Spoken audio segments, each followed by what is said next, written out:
আয়নাঘর নামে পরিচিত। এটা প্রত্যেকটা বাহিনীর ছিল। এটা আপনি ডিজিএফআই বলেন, র্যাব বলেন, পুলিশ বলেন, প্রত্যেকটা বাহিনীর, এবং এটা দেশব্যাপী। কয়েকটা সেলের পরে একটা জায়গা ছিল যেটা একটু বড় এবং নির্যাতন করা, জিজ্ঞাসাবাদ করা হতো। জমটুপি পরানো থাকে এবং হাত করা পরানো থাকে, ওই অবস্থায় মানুষগুলোকে ফেলে রাখা হয়। ইলেকট্রিক মেশিনের সাহায্যে উপরে উঠানো হতো, তারপর নির্যাতন করা হতো, কারেন্ট দেওয়া হতো। কিছু সেকেন্ড রাখলেই একটা মানুষের পক্ষে আসলে ওই, আমার মনে হয় তাদের চোখ বা মুখ বের হয়ে আসার কথা। সেই সমস্ত চেয়ারগুলাতে তাদেরকে টর্চার করা হয়। ভারতীয় এজেন্সি তাদের কাছে হস্তান্তর করতো এবং তারা নিয়ে অবৈধ অনুপ্রবেশ, অধিকাংশ ক্ষেত্রে অবৈধ অনুপ্রবেশের মামলা দিয়ে মানে জেলখানায় রাখতো। প্রতিদিন এই যে রাত জেগে থাকা, ওয়েট করা, একটা কোনো খবরের জন্য, একটা কোনো সংবাদের জন্য আশা করে থাকা বছরের পর বছর, এটা অনেক বড় কষ্টের। এই ঘটনাগুলো আইন শৃঙ্খলা রক্ষাকারী বাহিনীর দ্বারা সরকার ঘটিয়েছেন।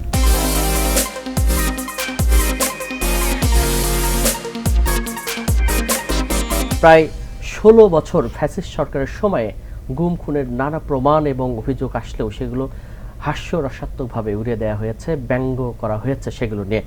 গেল ৫ আগস্টের পর কমিশন গঠনের পরপরই বেরিয়ে এসেছে সেই গুম খুনের ঘটনাগুলো এবং খুব লোমহর্ষক ঘটনাগুলো। আমরা এই বিষয়টি নিয়ে কথা বলার জন্য আজকের অনুষ্ঠান সাজিয়েছি। আমাদের সাথে কথা বলার জন্য আজ আমাদের সাথে আছেন মানবাধিকার কর্মী নূর খান এবং গুম হওয়া পরিবারদের স্বজনদের নিয়ে সংগঠন মায়ের ডাকের আহ্বায়ক সঞ্জিদা তুলি। দুজনকে আমাদের এই অনুষ্ঠানে স্বাগত জানাচ্ছি। আমরা শুরুতে তুলি আপা আপনার কাছেই আসতে চাচ্ছি। আপনি তো দীর্ঘদিন ধরে একসাথে দুইভাবে লড়াই করছেন। প্রথম লড়াই আপনার নিজের স্বজনকে ফিরিয়ে আনার লড়াই, একই সাথে যাদের স্বজন হারিয়ে গুম হয়েছে তাদেরকেও ফিরিয়ে আনার জন্য একটা সংগঠন দাঁড় করেছেন মায়ের ডাক। এটার করতে গিয়ে আপনাকে নানা ধরনের সমস্যার সম্মুখীন হতে হয়েছে এবং নানা রকমের অভিজ্ঞতা, আমরা সেই অভিজ্ঞতায় শুনতে চাচ্ছি। আসলে সেই অভিজ্ঞতাগুলো কি ছিল আপনার? প্রথম দিকে যে যখন থেকে শুরু, মায়ের ডাকে শুরু, এটা আমার মায়ের হাত ধরে, হাজেরা খাতুন, আমার মা এখন 75 ইয়ার্স। তো মায়ের হাত ধরে যখন শুরু হয়, তখন আসলে যখন উনি র্যাব আমার ভাইকে তুলে নিয়ে গিয়েছিল, সাজিদুল ইসলাম সুমন, তো র্যাবের কাছে যাওয়ার পরে যখন কোনো জবাব পায় না এবং কোনো জিডি করতে পারে না, এফআইআর করতে পারে না, তখন আমার মা আমার ভাইয়ের সাথে আরও 7 জন ছিলেন যাদেরকে র্যাপিড অ্যাকশন ব্যাটালিয়ন তুলে নিয়ে গিয়েছিল 2013 সালের 4 ডিসেম্বর। মানে কি অভিযোগে তুলে নিয়ে গেছে? উনি, আমার ভাই সাধারণ সম্পাদক ছিলেন বাংলাদেশ ন্যাশনালিস্ট পার্টির, বিএনপির 25 নম্বর ওয়ার্ডের তেজগাঁয়ে। আর তার সাথে যারা ছিলেন তারাও জগন্নাথ ইউনিভার্সিটি, তারপরে হচ্ছে তিতুমির কলেজের ছাত্ররা যারা অ্যাক্টিভিস্ট ছিল, ছাত্র সংগ্রামে ছিল। আর বাকি যারা 2 জন ছিলেন ওরা স্বেচ্ছাসেবক দলের, পরবর্তীতে শাহিনবাগ থেকে তাদেরকে তুলে নিয়ে গেছে। সবাই ভাইয়ের সাথে ছিলেন যারা বিএনপিতে খুব অ্যাক্টিভলি কাজ করতেন। এবং এটা ঠিক ইলেকশন পূর্ববর্তী সময়টাতে 2014 যে 5 জানুয়ারি ইলেকশন হলো, আপনারা সবাই জানেন এর আগে অনেক পরিমাণে গুম আর বিচার বহির্ভূত হত্যাকাণ্ড হয়। তো আমার ভাইয়ের কেসটাও একটা তার মধ্যে। তো আমার মা যখন প্রথম দাঁড়ান, এই কোনো আইন জিডি করা যাচ্ছিল না, আইনি প্রক্রিয়ায় যাওয়া যাচ্ছিল না, র্যাব জবাব দিচ্ছিল না, তো আর সরকার তো কোনো রেসপন্সই করতেছিল না, কোনো ইনভেস্টিগেশনে যাচ্ছিল না, তখন আমার মা প্রথম একটা প্রেস কনফারেন্সে দাঁড়ায় এই 8টা ফ্যামিলি নিয়ে। তো 8টা ফ্যামিলি দাঁড়ানোর পরে আমরা দেখতে পাই যে দেশের অনেক মানুষ যারা আরও ভিকটিম, ঢাকার বাইরের আরও অনেক পরিবার যারা ভিকটিম পরিবার, যাদের গুম করা হয়েছে, যাদের পরিবারের স্বজন যাদেরকে বিচার বহির্ভূতভাবে হত্যা করা হয়েছে, তারা একসাথে হচ্ছে এবং এই প্ল্যাটফর্মটা অনেক বড় হচ্ছে। তখন থেকে আসলে মায়ের ডাকের যাত্রা। আর এর পাশাপাশি লিটন ভাইদের মতন যারা ছিলেন সচেতন, তারা মানবাধিকার কর্মী, তারা ছিলেন প্রথম থেকে। এবং ওই সময়টাতে কিছু মানুষ নিয়েই কিন্তু মায়ের ডাক আপনারা দেখেছেন দাঁড়াতে পেরেছিল। এবং তখন কিন্তু সব মাধ্যমে বা কোনো মিডিয়াতে সম্প্রচার করাটাও সম্ভব ছিল না সেই সময়ের যে অবস্থা ছিল ফ্যাসিস্ট রেজিমের সময়টাতে। তারপরে কোনো জায়গায় দাঁড়ালে পুলিশ, ইন্টেলিজেন্স টিম, আরও ল এনফোর্সমেন্ট এজেন্সির লোকজন এসে সেখান থেকে ইমিডিয়েট আমাদেরকে সরে যেতে বলা হবে। এর আগে হুমকি ধামকি দেওয়া হবে যখনই কোনো প্রোগ্রাম প্ল্যান করা হয়, না প্রোগ্রাম করা যাবে না, আগামীকালকে দাঁড়াতে দেওয়া যাবে না। এবং প্রত্যেকটা ফ্যামিলিকে ঢাকার বাইরে individually different law enforcement agency বাহিনী বিভিন্নভাবে হ্যারাসমেন্ট করে। বাড়িতে যে সাদা কাগজে সই নিবে, স্ত্রী যারা তাদেরকে ডেকে থানায় নিয়ে যাবে রাতের 8টার সময় এবং 12টা পর্যন্ত বসায় রেখে রাখবে এবং বলবে যে তাদের লেখা একটা স্টেটমেন্টে সাইন করে দিতে যে পালিয়ে গেছে, এই মানুষগুলা নিজেদের ইয়েতে পালিয়ে গেছে, অথবা সাদা কাগজে সাইন করেন, তারা এবং পরবর্তীতে তাদের মতো করে লিখবে। এখন হচ্ছে আপনি একটা দেশে কি পারেন এরকম একটা পরিবারের একজন স্বজনকে স্ত্রী যার স্বামী নেই তাকে নিয়ে আপনি বসিয়ে রাখতে, বাড়িতে এসে সম্পত্তি ক্রোক করবে, কারণ যিনি গুম তার বাড়িতে এসে তাকেই খোঁজে এবং তার সম্পত্তিগুলো লাগে ক্রোক করতে আসছেন, মানে হ্যারাসমেন্টের ডিফারেন্ট অ্যাঙ্গেল এগুলা। আর পরবর্তীতে দেখা গেছে যে আমরা যদি কখনো ইন্টারন্যাশনাল মিডিয়ার কাছেও যাই, ইভেন তারা যদি আসে কিছু শুনতে, সেইখানে তাদেরকে বন্ধ করে রাখা হয়েছে এবং বিভিন্ন মানবাধিকার সংগঠন আন্তর্জাতিক যেগুলো জাতিসংঘের ইনভলান্টারি এনফোর্সড ডিসঅ্যাপিয়ারেন্সের জন্য যে গ্রুপ কাজ করে, ওয়ার্কিং গ্রুপ, সেই ওয়ার্কিং গ্রুপের মানুষদেরকে কিন্তু আসতেও দেওয়া হয়নি বাংলাদেশে। ইন্টারন্যাশনাল যত হিউম্যান রাইটস অর্গানাইজেশন আছে আমার মনে হয় সেই টিমগুলোকে তখন কোনোদিনই অ্যালাউ করা হয়নি বিগত 16 বছরের সরকারের সময়, কারণ হিউম্যান রাইটসের ভায়োলেশনের যখনই আওয়াজটা তোলা হতো, আর এটা একটা ব্যাপক হিউম্যান রাইটস ভায়োলেশন, আপনি যদি এনফোর্স ডিসঅ্যাপিয়ারেন্সেরটা ধরেন এবং এক্সট্রা জুডিশিয়াল কিলিং এত ব্যাপকভাবে প্রত্যেকটা ইলেকশনের পূর্ববর্তী সময় হয়েছে এবং এগুলো যখনই সামনে আসতো বা এই কথাটা যখন আমরা তুলে ধরতাম, এইটা ছাড়া আমার মনে হয় না অন্য কোনো মানে কেউ বা অন্য কারোর পক্ষে সম্ভব ছিল তখন ওই রাস্তায় এসে সামনে এটা তুলে, কারণ আমার ওই আর্তনাদটা ভিতরে ছিল আমাদের, কারণ আমরা তো ভিকটিমদের প্ল্যাটফর্মটা, তো প্রত্যেকটা মানুষ, ছোট বাচ্চা যাদের বাবাদেরকে ফেরত এখনো পায়নি, আমার মায়ের মতো যারা ভাবিরা যারা 12 বছর জানেন না তাদের স্বামীদের কি অবস্থা, সবাই কিন্তু এই যে বিগত এক যুগেরও বেশি সময় আমরা কিন্তু এই যে দাঁড়িয়ে আছি, মানে প্রত্যেকটা একই দাবিতে যে আমাদের স্বজনদেরকে ফেরত দেওয়া হোক, তাদের সন্ধান দেওয়া হোক, এবং শুধুমাত্র ভিন্ন মত ভিন্ন দল করার কারণে ইললিগাল কাস্টডিতে নিয়ে যাওয়া, সিক্রেট ডিটেনশন সেলে নিয়ে রেখে দেওয়া, অবৈধভাবে ধরে নিয়ে যাওয়া, টর্চার করা, এবং মানে খুব রোমহর্ষক বর্ণনা যেটা আমরা এখনো শুনতে পাচ্ছি, যারা গুম থেকে ফেরত এসছে এরকম অনেক কেস কিন্তু আমরা পাচ্ছি, শুনতে পাচ্ছি। সেই কেসগুলোর মানে বর্ণনাগুলো আমরাও শুনতে চাচ্ছি, আসলে আপনারা কি পেয়েছেন? যেমন কিছু মানুষ এসছেন, লং টার্ম আর শর্ট টার্মের কিছু গ্রুপ থাকে, যেমন অনেকজন দেখবেন ব্যারিস্টার আরমান ভাইরা 11 বছর বেশি সময়, মাইকেল চাকমা ওনাদের 5 বছরের বেশি সময়, এরকম একটা লং টার্ম, বাট এই মানুষগুলো একটু কম নাম্বার, যাদেরকে 5 মাস থেকে 1 বছর মেয়াদি পর্যন্ত রাখা হয়েছে এবং পরবর্তীতে মিথ্যা মামলা দিয়ে বিভিন্ন জেলে বা তাদেরকে নির্যাতন করা হয়েছে এবং তাদেরকে জেলে দেওয়া হয়েছে। তো সেই মানুষগুলার বর্ণনা থেকে যেটা দেখলাম যে সিক্রেট ডিটেনশন সেলগুলা, যেগুলা আয়নাঘর নামে পরিচিত, এটা প্রত্যেকটা বাহিনীর ছিল, এটা আপনি ডিজিএফআই বলেন, র্যাব বলেন, পুলিশ বলেন, প্রত্যেকটা বাহিনীর, এবং এটা দেশব্যাপী, শুধুমাত্র যে ক্যান্টনমেন্টের মধ্যে যেটা আমরা জানি সেগুলো না, এটা হচ্ছে প্রত্যেক দেশব্যাপী, প্রত্যেক জেলায় জেলায় আছে। এবং কত অসংখ্য, যতক্ষণ না এগুলা আসলে সামনে আসছে ততক্ষণ পর্যন্ত আমরা বলতে পারছি না ফিক্সড নাম্বারটা আসলে কত, 100-র অধিক নাকি আরো বেশি, এটা এই নাম্বারটা এরকম। আর সেই সেলগুলার যে বর্ণনা এবং যারা যে কমিশন থেকে যারা ভিজিট করেছেন তাদের যে বর্ণনা, এবং আমরা যে যারা ফেরত এসছেন তাদের যে বর্ণনা থেকে জানতে পারি যে 3 ফিট বাই 4 ফিট 4.5 ফিট একটা সেলের মতো, এবং মাথায় একটা ড্রেনেজ লাইন করে রাখা, যেখানে যতটুকু পানি থাকে এবং সারাদিন 24 আওয়ার্স থাকে ওই পানিটা ইউজ করতে হবে, এখানে না মানে যখন জমটুপি পরানো থাকে এবং হাত করা পরানো থাকে, ওই অবস্থায় মানুষগুলোকে ফেলে রাখা হয়, মানে দীর্ঘ সময় দীর্ঘ বছর ধরে, এবং এর মধ্যে তাদেরকে নিয়ে টর্চার করা হয়। আর এই টর্চারের যে বর্ণনাগুলো করা হয় যে তাদেরকে রোপস দিয়ে এমনভাবে মারা হয় যেন হচ্ছে তাদের শ্বাস বন্ধ হয়ে যাচ্ছে, একটা টুলে বসিয়ে 20-25 বার হয়তো, যতক্ষণ না তার জ্ঞান হারায় যায় ততক্ষণ পর্যন্ত মারা হয়, পায়ের নিচ থেকে একদম পা পর্যন্ত। তো এটা একদিন পরে 2 দিন পরে পরতে করা হয়। এই একটা যে চেয়ারগুলো, ইলেকট্রিক চেয়ার 1600 RPM এ যেগুলো হচ্ছে সুইং করে, কিছু সেকেন্ড রাখলেই একটা মানুষের পক্ষে আসলে ওই আমার মনে হয় তাদের চোখ বা মুখ বের হয়ে আসার কথা, সেই সমস্ত চেয়ারগুলাতে তাদেরকে টর্চার করা হয়। ইউরিন পাস করার সময় যেন এমন একটা জায়গায় করানো হয় যেখান থেকে তারা ইলেকট্রিক একটা শক পান এবং তাদেরকে তখন তারা জ্ঞান হারিয়ে ফেলেন। অবর্ণনীয় সব, এবং ইনজেকশন দেওয়া হয় খাবারের মধ্যে, এমন কিছু মিলানো হয় যেটাতে আসলে তাদের ভিতরে স্লো পয়জনিংয়ের কাজ করে, এবং পরবর্তীতে তাদের ওইটার জ্ঞান থাকে না আসলে কতদিন পরে তারা উঠলো ঘুম থেকে। তারপরে যেটা করা হয়, নখ উপড়ে ফেলা হয় এবং বিভিন্ন মানে অবর্ণনীয় বিভৎস, যেটা সাধারণ মানুষ হিসেবে আসলে এই স্বাভাবিকভাবে এটা বলাও যাচ্ছে না। এবং এই অবর্ণনীয় যে নির্যাতন, এটা মানে সহ্য করাটা, যে এতগুলা ফ্যামিলি, হাজারো ফ্যামিলি গুম হয়ে যাওয়া যারা, এবং যারা সন্ধান আমরা জানি না এখনো, তাদের পক্ষে আসলে খুবই মানে অসহনীয় এই প্রতিদিন আসলে এইটার জন্য। এবং ওইটাও জানা যাচ্ছে না যে মানুষগুলোর সাথে আসলে কি হয়েছে।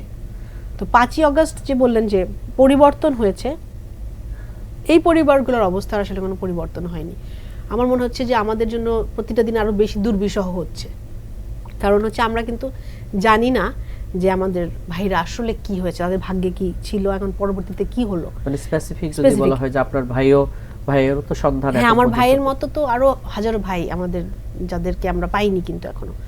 আরেকটা যেটা, যারা ফেরত এসছে তাদের যে বর্ণনা অমানবিক, এবং তারা কিন্তু এটা শেয়ার করতেও এখনো ভয় পায়, তারা বলতে এখনো ভয় পাচ্ছে কি পরিমাণ ট্রমার মধ্যে তারা আছে, এবং সেইটার যেই আমরা আসলে কোন অবস্থায় নিয়ে যাচ্ছি। কারণ যদি বিচারিক প্রক্রিয়ায় আমরা না যেতে পারি, এবং এই যে আয়নাঘরের যেই মেকানিজমগুলো, আয়নাঘরগুলো যদি থেকে যায়, এবং এই যে ইললিগাল কাস্টডিতে নিয়ে যে টর্চার করতে পারবে কি পারবে না, এই জিনিসগুলো যদি আমরা বন্ধ না করি এবং রিডিফাইন না করি, ততক্ষণ আমরা মনে হচ্ছে না আসলেই পরিবর্তনের জায়গায় গিয়েছি। আমরা সেই পরিবর্তনের কথা আপনার কাছ থেকে আবারও শুনবো। এখন নূর খান লিটন ভাইয়ের কাছ থেকে আমরা একটু শুনতে চাই। আমরা তো দেখেছি যে একদম শুরু থেকে আপনি কাজ করছেন মানবাধিকার কর্মী হিসেবে, বিশেষ করে প্রথম যে কয়জন মানুষ আলোচনায় অথবা এটার প্রতিবাদ করে আসছেন তার মধ্যে আপনি অন্যতম একজন মানুষ, এবং এর জন্য দেখেছি আপনাকে নানা রকমের হয়রানির শিকারও হতে হয়েছে। সম্প্রতি আপনি তো গুম কমিশন গঠন হয়েছে, সেই গুম কমিশনের পক্ষ থেকে বেশ কিছু প্রতিবেদন দেয়া হচ্ছে 1600 জনের ঘটনা উল্লেখ করে। আপনারা এর প্রেক্ষিতে বিভিন্ন স্পটেও দেখে এসছেন, আসলে আপনার মুখ থেকে একটু সেই বর্ণনাগুলো শুনতে চাই। দেখেন, গুম কমিশনে এখন পর্যন্ত 1600-র অধিক আবেদন পড়েছে, অভিযোগ জমা পড়েছে। এই অভিযোগগুলো এখন যাচাই বাছাই হচ্ছে, এবং এর কিছু কিছু ঘটনা আমরা মানে নানাভাবে শনাক্ত করার চেষ্টা করছি, প্রমাণ করার চেষ্টা করছি, দালিলিক প্রমাণ পাবার চেষ্টা করছি। এবং ইতিমধ্যে শুধু এইটুকু বলতে পারবো যে আমরা যে অন্তর্বর্তীকালীন যে রিপোর্টটা জমা দিয়েছি সরকারের কাছে, সেখানে কিছু ঘটনা এবং সেখানে কিছু দায় দায়িত্ব, এই জিনিসগুলো এসছে খুবই স্পষ্টভাবে। এখানে কোনো লুকোচুরির ব্যাপার নেই। প্রথম হচ্ছে যে ভয়াবহতার বর্ণনা দিলেন, আসলে তাদের লড়াইটা তো ছিল অনেক বড়, এবং আমার যেটুকু আমি তাদের সাথে থেকে বুঝেছি, তারা তার ভাইকে খোঁজার জন্য এমন হেন জায়গা না গেছে, হেন মানুষ নাই যাদের সাথে কথা না বলেছে, এবং তারা কিন্তু একটা প্রাথমিক অনুসন্ধানের কাজও শেষ করেছে। এবং আমরা ওই কাজ মানে তাদের কাজের ধারাবাহিকতা, কিন্তু আমরা তাদের কাজের ওই যে তারা যে আপনার প্রাপ্ত তথ্য তাদের কাছ থেকে আমরা যতটুকু পেয়েছি, সেটা পরবর্তীতে আমরা কাজ শুরু করেছি। সুতরাং এটা বলা যায় এইভাবে যে তাদের কাজের পূর্ণতা হয়তো আমরা দিব। যেমন ধরেন, আমরা এই যে গেল 16টি বছর, প্রায় 15 বছর অধিক সময় ধরে আমরা দেখেছি রাস্তা থেকে মানুষকে উঠায় নিতে, আমরা দেখেছি বাসা থেকে উঠায় নিতে, আমরা দেখেছি কেউ হয়তো পালিয়েছিল সেখান থেকে উঠায় নিতে, অফিস থেকে উঠায় নিতে, রাজনৈতিক একটা কর্মসূচি পালন শেষে যখন বাড়ি ফিরছিল বা তার আবাসস্থলে ফেরার চেষ্টা করছিল, সেখান থেকে উঠিয়ে নিয়েছে। এবং অধিকাংশ ক্ষেত্রে নীরব জায়গা থেকে উঠানো হয়েছে, ফলে প্রত্যক্ষদর্শীর সম্ভাবনা খুবই কম। সব ঘটনায় প্রত্যক্ষদর্শী পাওয়া যাবে না, কিন্তু অনেক ঘটনা আছে যেখানে প্রত্যক্ষদর্শী আছে অথবা কোনো প্রমাণ আমরা পাচ্ছি। একটা জিনিস পরিষ্কার, এই ঘটনাগুলি কিন্তু মানুষই ঘটিয়েছে, এইটা ফেরেশতা বা জিন পরি এসে কিন্তু ঘটায়নি, এবং এই ঘটনাগুলো অন্য মানুষও না। এবং এই ঘটনাগুলো একটু বলি, এই ঘটনাগুলো আইন শৃঙ্খলা রক্ষাকারী বাহিনীর দ্বারা সরকার ঘটিয়েছেন।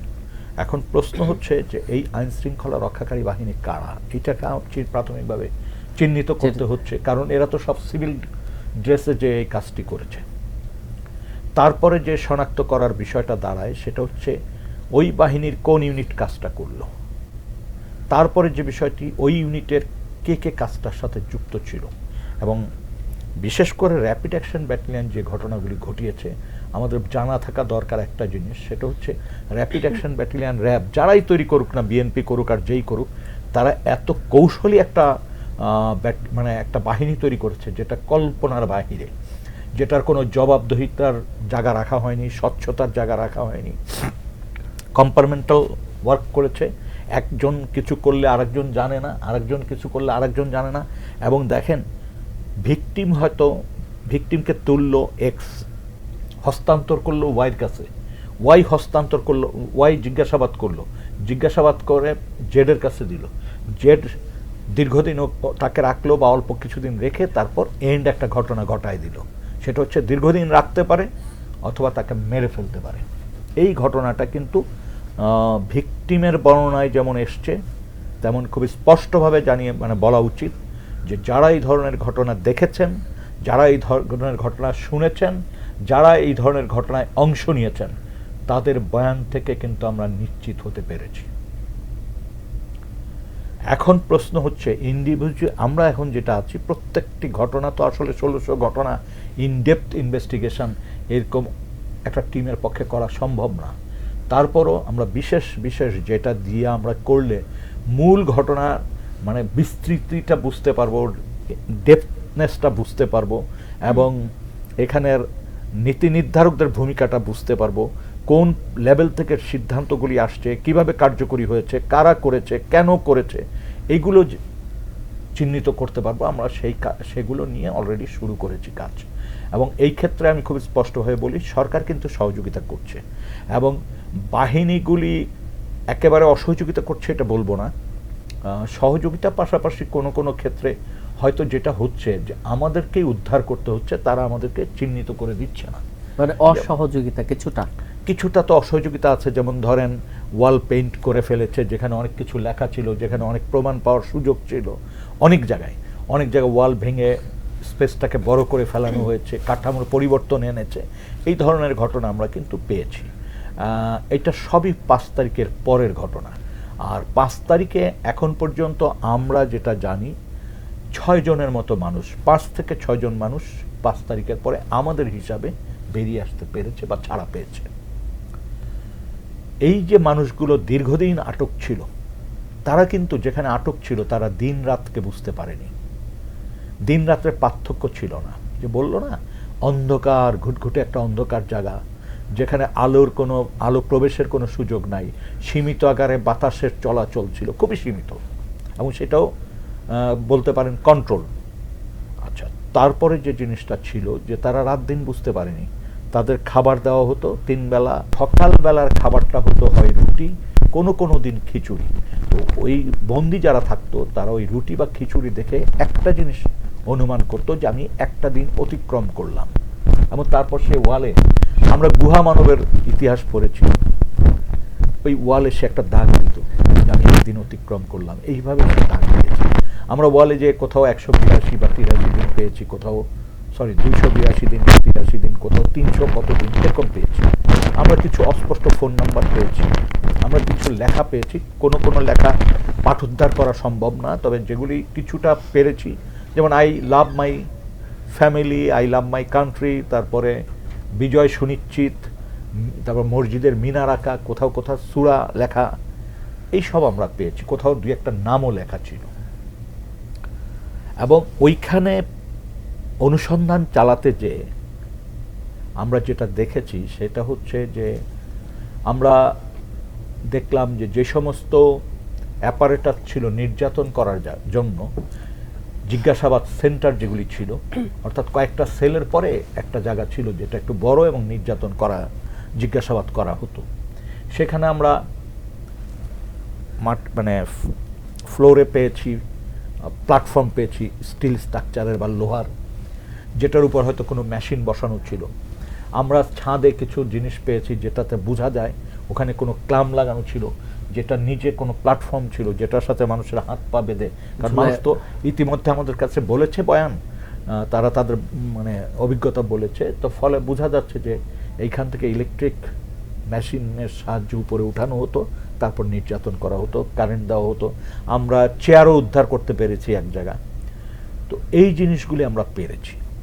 এখনও আমাদের অগ্রাধিকার আছে।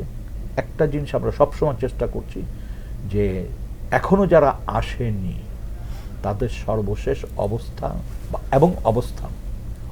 এবং অবস্থানটা জানতে চেষ্টা করছি, শেষ পরিণতিটা কি সেটা জানার চেষ্টা করছি। এবং এইটি জানতেই হবে আমাদের, কারণ আমাদের যে কয়েকটি কাজ আমরা বলেছি যে আমরা করব, তার মধ্যে এটা অন্যতম। কিন্তু এখন পর্যন্ত কোনো ক্লু কি পেয়েছে যে আসলে কেমন সংখ্যক? আমি আপনাকে শুধু বলি যে আমাদের সময় হয়েছে মাত্র 3 মাস, এবং কমিশন কিন্তু কাউকে ড্রাগ প্রয়োগ করতে পারবে না, কাউকে টর্চার করতে পারবে না। সম্পূর্ণ কিন্তু জিজ্ঞাসাবাদ স্বাভাবিক ওয়েতে তাকে করতে হচ্ছে। আমরা যাই করছি সেটা হচ্ছে অতি কৌশলে, অতি সন্তর্পণে, অতি সাবধানতার সাথে, এবং অধিকাংশ ক্ষেত্রে আমরা আগেই এই ধরনের কিছু তথ্য কালেক্ট করছি, যে তথ্যটি আপনার সামনে যখন উপস্থাপন করা হচ্ছে আপনি না করার কোনো সুযোগ নাই, কারণ আপনি তো বুঝছেন যে তথ্যগুলি সত্য। মানে এটা গতানুগতিক জিজ্ঞাসাবাদ নয়। এই জিজ্ঞাসাবাদ কিন্তু আমার বিশ্বাস কমিশন যেভাবে জিজ্ঞাসাবাদ করে যে পর্যায় পর্যন্ত গেছে, এটা বাংলাদেশের ইতিহাসে হয়তো ভবিষ্যতে একটা মাইল ফলক হবে জিজ্ঞাসাবাদের ক্ষেত্রে। কারণ আমরা জিজ্ঞাসাবাদ বলতে বুঝি টর্চার করা, মেডিসিন প্রয়োগ করা, ইলেকট্রিক শক দেওয়া, ভয় দেখানো। কিন্তু এখানে আমরা যেটুক অগ্রগতি আমাদের সাধিত হয়েছে একেবারে এর থেকে বিমুক্ত হয়ে এবং সম্পূর্ণ নিত্য নতুন কৌশলে, এবং এটি আমি নিজেই এটার সাথে যুক্ত। তারপরও বলবো যে আমাদের যে টিম ওয়ার্ক, 5 জনের যে টিম, আমাদের টিম ওয়ার্কের ভিতর সমন্বয় আছে। আমাদের যিনি প্রেসিডেন্ট, তিনি সময়ে সময়ে বসছেন আমাদের সবাইকে নিয়ে, দিক নির্দেশনা দিচ্ছেন, আমরাও কখনো কখনো আমাদের পরামর্শ দিচ্ছি। সব কিছু মিলে এটা একটা চমৎকার টিম ওয়ার্ক হচ্ছে। এবং এখানে এটা মনে করার কোনো কারণ নেই যে শুধুমাত্র মিড লেভেলে বা নিচের দিকে আমরা জিজ্ঞাসাবাদ করছি। আমরা সর্বোচ্চ জায়গা পর্যন্ত জিজ্ঞাসাবাদ সম্পন্ন করেছি। কাদেরকে জিজ্ঞাসাবাদ করছেন? এই প্রথম হচ্ছে যারা ঘটনার শিকার তাদেরকে জিজ্ঞাসাবাদ করছি, যারা ঘটনার প্রত্যক্ষদর্শী তাদের জিজ্ঞাসাবাদ করছি, আর যারা সম্ভাব্য এই ক্রাইমের সাথে যুক্ত থাকতে পারেন তাদেরকেও আমরা তাদের সাথে আলোচনা করছি, জিজ্ঞাসাবাদ করছি। এই পর্যন্তই করছি। তারা কি কোনো কিছু স্বীকার করেছে যে আসলে তারা এই ক্রাইমের সাথে যুক্ত? আমরা কিন্তু এই মুহূর্তে ইনভেস্টিগেশনের পর্যায়ে আছি। প্লিজ, বুঝেছি, কিন্তু আমার শুধু এতটুকু জানবার যে আসলে আমরা ভয়াবহতা তুলে ধরতে যেহেতু চেষ্টা করছি। আপনাকে শুধু বলি যে এই ভয়াবহতার বর্ণনা কিন্তু আমি আগেই বলছি, যারা ঘটনার শিকার এবং যারা ঘটনা ঘটিয়েছেন বোথ সাইড থেকে আমরা পেয়েছি। এবং একটা সুষ্ঠু তদন্তের স্বার্থে আমাদেরকে এইখানে ধৈর্য ধারণ করা উচিত। আমাদেরকে সেই সুযোগটা দেওয়া উচিত যাতে আমরা একেবারে নিচ থেকে উপর পর্যন্ত চিহ্নিত করতে পারি। যদি কেউ জীবিত থাকে তাদেরকে উদ্ধার করতে পারি, তাদেরকে আরও ঝুঁকির ভিতর ফেলতে রাজি না। আর বাংলাদেশে এখন পর্যন্ত ভিকটিম প্রোটেকশন বা উইটনেস প্রোটেকশন ল নেই, সেই দিকটাও আমাদের বিবেচনা করতে হবে। আর মনে রাখতে হবে যারা এটার সাথে যুক্ত তারা কিন্তু অনেক ক্ষমতাশালী ছিল, আর্থিক দিক দিয়ে তারা অনেক শক্তিশালী, এবং তারা এই জঘন্য অপরাধগুলি করে কিন্তু এই অপরাধের বেনিফিশিয়ারি, আর্থিক বলেন অন্যান্য বলেন বেনিফিশিয়ারি। কেউ চাইবে না যে একটি মৃত্যুর দায় ঘাড়ে নিয়ে এগিয়ে যাবে।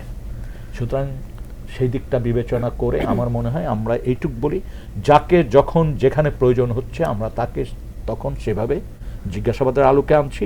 আর আমাদের কোনো জিজ্ঞাসাবাদ ফেইলুর এটা বলার সুযোগ নেই। আপনার কাছে এরপরে আবার আসছি। তুলিয়াপা, আপনার কাছে আরেকটা বিষয় জানবার, আমরা যেহেতু উনি বলছিলেন যে 5 জন এখন পর্যন্ত ফিরে এসেছে, এ পর্যন্ত 5 অথবা 6 জন, 5 অথবা 5 আগস্টের পরে 6 জন, 5 আগস্টের পরে যারা ফিরে এসেছেন। তারপরে আর কেমন সংখ্যক মানুষ আছে যাদেরকে খোঁজ চলছে, যাদের খোঁজ আপনারা চালাচ্ছেন? এটা তো 2 শতাধিক, যেটা নাম্বারটা আমরা জানি, কিন্তু এমনও হতে পারে যে এর অনেক বেশি, যে তথ্যটা আসলে এখনো পর্যন্ত আমাদের কাছে আসেনি। অনেক কেস যেমন এই গুমের এসছে কিন্তু 5 আগস্টের পরে, যারা মুখ খুলতেন না, ভয়ে মুখ বন্ধ ছিলেন। যেমন এই নাম্বারটাই 158 ছিল, আমরা কিন্তু 5 আগস্টের আগে, এখন কিন্তু 200-র উপরে। এবং 200-র উপরে কত ওই পর্যন্ত কেসগুলো ইনভেস্টিগেশন করা ছাড়া আসলে এক্স্যাক্টলি নাম্বার বলা যাচ্ছে না। কোনো নাম্বারগুলো এখানে এক্স্যাক্ট না, তারপরে দিন যত যাচ্ছে সংখ্যাটা আরো বাড়ছে। হ্যাঁ হ্যাঁ, এবং এইটা একটা অনেক বড়, আমি বলবো যে নাম্বার, এবং এটা অনেক বড় একটা ট্রমা এই যে এই মানুষগুলার ক্ষেত্রে, এবং এই যে পরিবারগুলা যে জানে না তাদের কি করা হয়েছে, প্লাস এই কমিশন কাজ করছে এবং এটা একটা প্রক্রিয়াধীন অবস্থায় আছে। বাহিনীগুলা মানে যাদের দ্বারা প্রত্যেকটা ল এনফোর্সমেন্ট এজেন্সি জড়িত এগুলোর সাথে, এবং আমরা জানি তৎকালীন সরকারের প্রধান থেকে শুরু করে একদম শেষ পর্যন্ত সবাই এটার সাথে জড়িত, এবং এত বড় মানে মানবাধিকার লঙ্ঘন আর এই প্রক্রিয়াটা এত বড় একটা মেকানিজম যেটা আসলে সকলে মিলে না কাজ করলে এটা তাদের হয়তো করতে পারতেন না। এখন কথা হচ্ছে যে যেই আইন প্রয়োগকারী সংস্থাগুলা আমরা জানি যে স্বীকার করেছে, যেমন র্যাবকে আপনারা দেখেছেন স্বীকার করেছে, কিন্তু 3 দিন 4 দিন আগে যে তারা গুম খুনে জড়িত ছিল ক্ষমা চেয়েছে, কিন্তু আমরা দায়মুক্তির জায়গায় যাব কি যাব না ওটা পরে আসবে। ওনারাও দায়মুক্তি চাননি, ওনারা বলেছেন বিচারের মধ্য দিয়ে দায়মুক্তি। হ্যাঁ, তো বিচারের জায়গায় প্রথম যেতে হবে, কারণ আমাদের সব এভিডেন্সগুলো কিন্তু সেখানে। এবং আরেকটা সবচেয়ে বড় কথা হচ্ছে শুধু তো র্যাব জড়িত ছিল না, আরো অনেক বাহিনী ছিল, তারা কেন চুপ? তো যতক্ষণ পর্যন্ত আমার কাছে আমার মনে হয় যে আমাদের সরকারের পক্ষ থেকে যেটা এখন ইন্টারিম গভর্নমেন্টের পক্ষ থেকে যেটা করার, যে প্রত্যেকটা বাহিনীকে আসলে এটা তাদের অ্যাকাউন্টেবিলিটি যে তথ্যগুলোকে সামনে আনা, যতক্ষণ, কারণ এটা তাদের দ্বারাই সংগঠিত। বিগত 15 বছরের যেই এই গুম খুন হত্যা এগুলো তো তারা ডিনাই করতে পারবে না, এবং তৎকালীন সময়গুলোতে কারা এটাতে ইনভলভ ছিল, যদি তারা সত্যিই চায় যে না আমরা জানি যে এই কাজগুলো করেছেন তারা, তাহলে আমার মনে হয় তথ্যগুলো সামনে আনাটা অনেক বেশি জরুরি, যে ট্রুথগুলাকে সামনে এনে দেশের মানুষকে জানানো, এবং প্রত্যেকটা যে পুরো দেশব্যাপী হাজারো ভিকটিম তাদেরকে জানানোটা, এটা তাদের অ্যাকাউন্টেবিলিটির মধ্যে পড়ে। আমরা একটু পিছনে যেতে চাই। আপনারা যখন এর আগে 5 আগস্টের আগে যখন এই ধরনের কথা বলছিলেন, আমরা টিভিতে নিউজ আমরা দেখেছি, নিউজ করেছি আমরাও, তারপর মায়ের ডাকের সমাবেশ হয়েছে, মানে এটা বোধহয় বিশ্বের নজিরবিহীন যে স্বজন হারানো ব্যক্তিরা তাদের স্বজনদের ফিরে পাওয়ার জন্য এরকম মহাসমাবেশ করে, সেটা আপনারা করেছেন। যাই হোক, ওই সময়গুলোতে আপনারা যখন এই কাজগুলো করতেন, সে সময় কি তৎকালীন সরকারের, যেটা ফ্যাসিস্ট সরকার, এই সরকারের কর্ণপাত পেয়েছিলেন কি?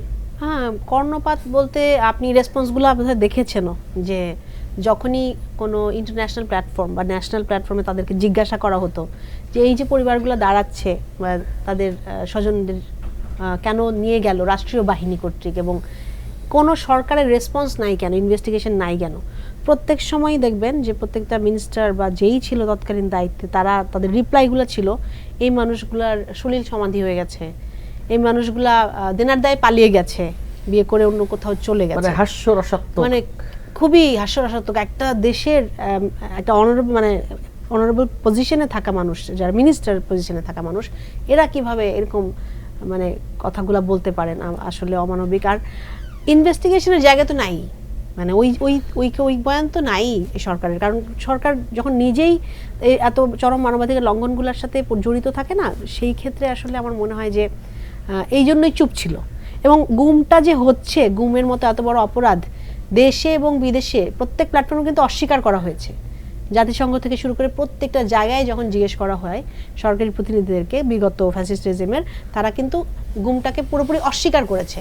বাংলাদেশে নাকি গুমও হচ্ছিল না, বিচার বহির্ভূত হত্যাকাণ্ড হচ্ছিল না, যেই কারণে কিন্তু এই যে ইন্টারিম গভর্নমেন্ট আসার পরে যখন জাতিসংঘের এই কনভেনশনটা সাইন করে, তখন এটা স্বীকারের জায়গায় এসেছে যে না বাংলাদেশে গুম হয়েছে, এবং ওইটা নিয়ে একটা আইন হয়ে প্রণয়ন হয়ে এখন আমরা বিচারের দাবিতে যেতে পারবো।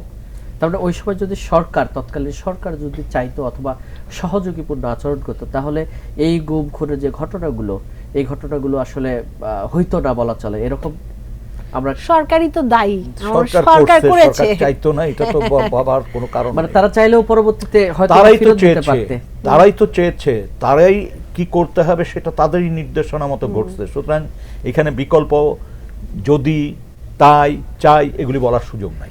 ভাই, একটা বিষয় আমি আরেকটা জিনিস যুক্ত করতে চাই, সেটা হচ্ছে যে এই গুম খুনের যে অংশগুলো আমরা এতক্ষণ বললাম, তার চেয়েও একটা হৃদয় বিদারক ঘটনা আছে। সেটি হচ্ছে এখান থেকে ধরে নিয়ে জিজ্ঞাসাবাদ করে দীর্ঘদিন রাখার পর কাউকে যখন কোনো অভিযোগে অভিযুক্ত করা যাচ্ছিল না, অথচ বাইরে এই বিষয়টা প্রকাশিত হয়েছে, তখন তাদেরকে ভারতে চালান করে দেয়া হতো।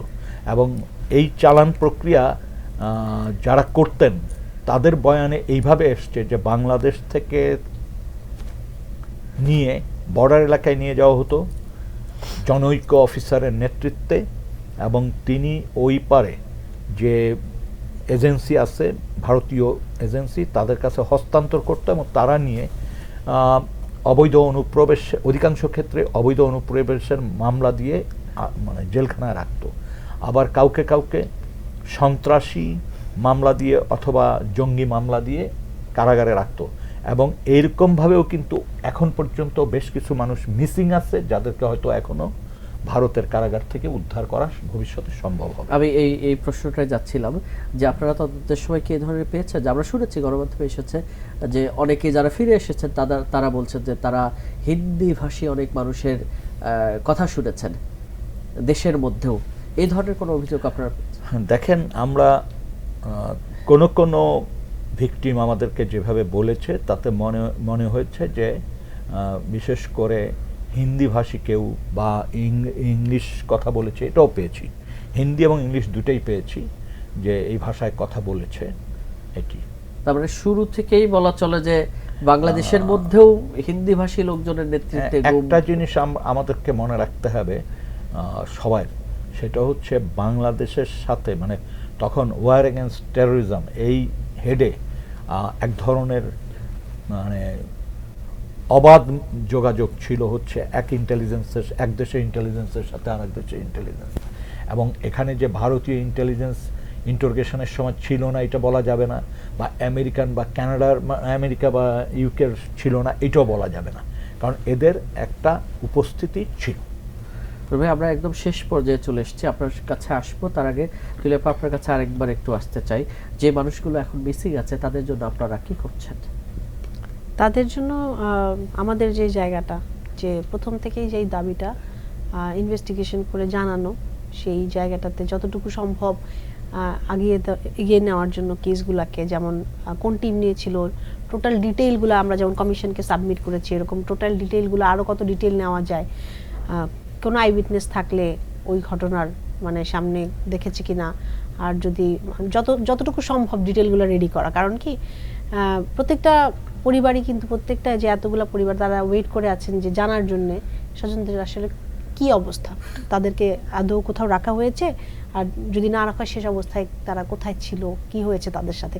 কারণ প্রত্যেকটা ঘটনার কিন্তু আই উইটনেস আছে, প্রত্যেকটা ঘটনারই কিন্তু বর্ণনা যখন আমরা দেখি, কেউ না কেউ দেখেছে, কোন বাহিনী সাদা পোশাকে নিয়ে গেলেও সে কোনো বাহিনী নিয়ে গেছে, বা কোন জায়গা থেকে নিয়ে গেছে, সেই কনসিকুয়েন্সের সাথে মিলানো যায় কোন টার্মে কারা ছিল তখন। আর প্রত্যেকটা ঘটনা আমি যেটা বলতে চাই যে এই কাজগুলো আমাদেরকে জারি রাখতে হয়। কারণ কি আমাদের এই জায়গাটাতে মায়ের ডাক যখন আমরা পরিবারগুলো একসাথে হই, বাংলাদেশে মেন্টাল হেলথের কোনো জায়গা নাই কিন্তু, যেটা রিকভারির। এইখানে আমরা যে পরিবারগুলো একসাথে কথা বলি, আমাদের দুঃখগুলো শেয়ার করি, আমার মনে এই জায়গার আমরা আসলে এখন এই জায়গাতেই আছি। কারণ এমন একটা পরিস্থিতি, এমন একটা জায়গায় আমাদেরকে নিয়ে এসছে এই অপরাধগুলা, এই পরিবারগুলাকে। আমরা ছাড়া আমাদের কষ্টটা আসলে খুব কম মানুষ বুঝতে পারে। এটা এতটাই মানে কষ্টের, মানে আমার মনে হয় যে যার পরিবারে না হয়েছে তাদের পক্ষে প্রতিদিন এই যে রাত জেগে থাকা, ওয়েট করা একটা কোনো খবরের জন্য, একটা কোনো সংবাদের জন্য আশা করে থাকা বছরের পর বছর, এটা অনেক বড় কষ্টের কাজ। এবং জানা যে তাদেরকে যখন আইন প্রয়োগকারী সংস্থা নিয়ে গেছে, তারা কিন্তু এই টর্চারগুলোর মধ্য দিয়ে গেল, এখন আসলে কি অবস্থা তাদের। তো সেই পরিবারগুলোর জন্য আমাদের যেটা করা, আমরা সর্বোচ্চভাবে একত্রিত থাকতেছি। আর হচ্ছে শুধু তারা না, যারা ফেরতও এসছেন এবং যাদের স্বজনদেরকে হত্যাও করা হয়েছে, এবং তারাও সবাই মিলে, কারণ গুম হয়ে যাওয়া পরিবার এবং এটার প্ল্যাটফর্মটা কিন্তু ছোট না, অনেক বড়। বাংলাদেশে জানেন এমন জেলা নাই, এমন এলাকা নাই যেখান থেকে মানুষকে তুলে নেওয়া হয় নাই। এবং ভিন্ন দল, ভিন্ন মত করার কারণে রাইটার বলেন, সাংবাদিক বলেন, অ্যাক্টিভিস্ট বলেন, সবাইকে। তো মায়ের ডাকে এখন যেই পরিবারদের সাথে নিয়ে আমরা, আপনারা 10 তারিখে আন্তর্জাতিক মানবাধিকার দিবসে দেখেছেন, এখন কিন্তু সব ভিকটিমরা, যারা নির্যাতিত, যাদের উপরেই এটা হয়েছে, সবাই একসাথে আছে এবং সবারই একটাই দাবি, বিচারের দাবি। তো যারা ফিরে এসেছে তাদের রিহ্যাবিলিটেশনের জন্য কোনো কাজ করছেন কিনা আপনারা? তাদের রিহ্যাবিলিটেশনের একটা দাবি আমরা রাখছি সরকারের কাছে। আর আমরা কোনো বয়ান সরকারের পক্ষ থেকে দেখতে পাচ্ছি না। বিগত 16 বছরে যাদেরকে যে গুম খুন করা হলো, এবং যেই পরিবারগুলো আসলে অনেক অনলি আর্নিং মেম্বার ছিল, এই এতদিন চালিয়ে আসা তাদের শিক্ষার ব্যবস্থা বা তাদের চিকিৎসা পুনর্বাসনের জন্য ক্ষতিপূরণ সরকারের পক্ষে দেওয়া সম্ভব না, মানুষের ক্ষতিপূরণ হয় না। পরিবারের কোনো ব্যক্তি যদি আমরা না পাই, হারিয়ে যায়, এটা কোনো ক্ষতিপূরণ আসলে সরকার পারবে না দিতে। কিন্তু পুনর্বাসন পাশে দাঁড়ানোর যে সেই জিনিসটা আমরা দেখিনি এখনো। তো সেইটার জন্য আমরা কথা বলবো, আবেদন জানাচ্ছি তাদের কাছে। আর হচ্ছে এটা অনেক বড় একটা জনগোষ্ঠী, অনেক বড় একটা অংশ বাংলাদেশের, যারা এই ভয়ঙ্কর রকম অভিজ্ঞতা এবং এই ট্রমা নিয়ে প্রতিদিন পার করছে। তো তাদের পাশে দাঁড়ানোটা আমাদের রাষ্ট্রের দায়িত্ব। জি, ধন্যবাদ আপনাকে। লিটন ভাই, আপনার কাছেও একই রকম, যে আপনি এর আগে বলছিলেন যে ভারতে যারা গেছে তাদের হয়তো আপনারা তাদেরকেও খোঁজার চেষ্টা করবেন, আবার একই সাথে যারা ট্রমাটাইজ হয়ে আছে তাদের পুনর্বাসন করার ক্ষেত্রে আপনাদের নির্দিষ্ট কোনো প্রস্তাবনা থাকছে কিনা? দেখেন, আমরা তো এটা নিয়ে প্রতিনিয়ত আলোচনা করছি এবং আমাদের রিপোর্টে বিভিন্ন বিষয় ইতিমধ্যে চলে আসছে এবং আগামীতে হয়তো আরও বিস্তারিতভাবে আসবে। দেখেন, প্রথম কাজটি, এখন সবচেয়ে গুরুত্বপূর্ণ কাজ আমাদের, একজন ভিকটিমের শেষ পরিণতি যত মর্মস্পর্শী হোক না কেন সেটা জানা, এবং যদি কেউ বেঁচে থাকেন তাদেরকে উদ্ধার করা, এটি হচ্ছে আমাদের এখন প্রধান কাজ। এবং সেই প্রধান কাজটি সম্পন্ন করার জন্য যে লেভেলে যে মানুষদের সাথে আমাদের কথা বললে অবস্থানগুলি চিহ্নিত করা যায়, আমরা সেই কাজটি করছি। এটা কি চলতেই থাকবে নাকি না একটা টাইম ফ্রেম? আপনি যখন কোনো ইনভেস্টিগেশনের কাজে সংবাদ সংগ্রহ করেন, কতটা পর্যন্ত যাওয়ার পর আপনি ভাবেন যে এটা এন্ড হয়েছে? আপনার কাছে আমি ছেড়ে আমি বুঝলাম যে আসলে এটা আমাদের শেষ হওয়া পর্যন্ত অপেক্ষা করতে হবে, এবং এ পর্যন্ত আপনি জানেন যে আপনার, কিন্তু আমরা তো প্রত্যাশা করতে পারি যে, প্রত্যাশা হচ্ছে এক মুহূর্ত আমরা নষ্ট করতে চাচ্ছি না, এবং এখন পর্যন্ত আমাদের দিকে এমন কোনো চাপ দেয়নি যে চাপের কারণে আমরা নত হব। কৌশল হচ্ছে, অনেক রকমের চালাকি হতে পারে, নষ্ট করার চেষ্টা হতে পারে, কিন্তু আমাদেরকে থামিয়ে দেওয়ার, এখন পর্যন্ত বাংলাদেশের বর্তমান প্রেক্ষাপট যদি জারি থাকে, আমাদেরকে থামিয়ে দেওয়ার সুযোগ কারণে। এই ঘটনাগুলোর সাথে যারা জড়িত বা যাদের প্রমাণ আপনারা পাচ্ছেন, সামনে পাবেন, তাদের বিরুদ্ধে কি ধরনের সুপারিশ আপনাদের পক্ষে থাকবে? কি ধরনের বিচারের সুপারিশ থাকবে? মানে বিচারের কি ধরনের শাস্তির সুপারিশ আপনারা? আমরা তো শাস্তির সুপারিশ করব না, আমরা বিচারের কিন্তু সুপারিশ করব। দৃষ্টান্তমূলক শাস্তি আপনারা, অবশ্যই এমন শাস্তি হওয়া উচিত, ওই অপরাধের জন্য যে শাস্তি সর্বোচ্চ সেটাই হওয়া উচিত, যাতে ভবিষ্যতে এই ধরনের কাজ কোনো সরকার বা কোনো বাহিনী করতে না পারে। আমি একটা অনুরোধ জানাবো দেশবাসীর কাছে, সেটা হচ্ছে, এই যে অপরাধগুলি সংগঠিত হয়েছে, প্রতিটি অপরাধের ক্ষেত্রে কোনো না কোনো চিহ্ন রয়ে গেছে। যেমন 10 বছর আগে কাউকে উঠিয়েছে, হয়তো আপনার সিসিটিভি ক্যামেরা আপনার বাসায়, সেটা সংরক্ষিত আছে। এটা খুবই মূল্যবান একটা জিনিস একটা অপরাধীকে চিহ্নিত করার জন্য। দয়া করে এরকম যদি কারো কোনো কারেকশন থাকে, অনেকে ছবি তুলেছেন মোবাইলে, আমার জানা মতে আমরা ইতিমধ্যে 1-2টা পেয়েছি, প্লিজ এগুলো দিয়ে কমিশনকে সহযোগিতা করেন। অপরাধীদেরকে চিহ্নিত করার জন্য এটা খুবই জরুরি, আমাদের দরকার। যে সমস্ত নৌকা ব্যবহার করা হয়েছে ডেড বডি মাছ নদীতে ফেলার জন্য, সেখানের এক ফোঁটা রক্ত আমাদের কাছে অনেক মূল্যবান ফর ডিএনএ টেস্ট। সেগুলো কিভাবে আপনার, যাদের কাছে কিছু প্রমাণ আছে, তারা আপনাদেরকে কিভাবে সরবরাহ? সরাসরি আমাদের কমিশনে কথা বলতে পারে, চিঠি দিতে পারে, মেইল করতে পারে, ফোন করতে পারে, মায়ের ডাককে দিতে পারে। আমাদের তো অসুবিধা নাই, একে অপরের সাথে আমরা মিলেই কাজ করছি। যে সমস্ত সংগঠন এটা নিয়ে কাজ করছে, যে আপনার নিকটে, যার উপর আপনার আস্থা আছে বা যত সহজে আপনি সেখানে যেতে পারেন, তাদেরকে দেন, তারা আমাদেরকে পাঠিয়ে দেবে। জি, ধন্যবাদ আপনাদেরকে এতক্ষণ সময় দেওয়ার জন্য। অনেক ধন্যবাদ। জি দর্শক, আপনাদেরও ধন্যবাদ জানাচ্ছি এতক্ষণ আমাদের সাথে থাকার জন্য। দেখা হবে আগামী পর্বে। সে পর্যন্ত ভালো থাকুন, সুস্থ থাকুন এবং বাংলা ভিশনের সঙ্গেই থাকুন। আল্লাহ হাফেজ।